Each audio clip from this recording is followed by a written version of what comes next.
আপনাদের প্রত্যেকের জন্য একটা আমরা মুর্শিদাবাদ জেলা পরিষদের পক্ষ থেকে বার্তা দিতে চাই যে আপনারা জেনেছেন পুরো মুর্শিদাবাদ জুড়েই একটা কলরব ছিল যে সাগরদিঘি বিধানসভার কাবিলপুরের রাস্তা একটা বিতর্কের জায়গায় ছিল এবং এই রাস্তা নিয়ে আমাদের এমপি খলিলুর রহমান সাহেব এবং মুর্শিদাবাদ জেলা পরিষদ অনবরত চেষ্টা করে গেছে যাতে এই রাস্তাটা হয়।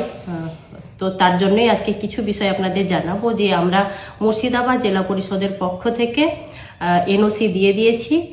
আগামী কিছুদিনের মধ্যে কাবিলপুর রাস্তা কাজ শুরু হবে, যেটা স্যাংশন হয়ে গেছে অলরেডি।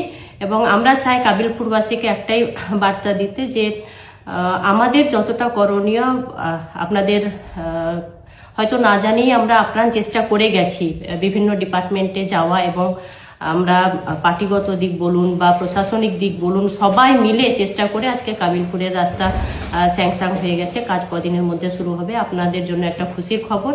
এবং আজকে আমরা মুর্শিদাবাদ জেলা পরিষদের পক্ষ থেকে এনওসি দিলাম।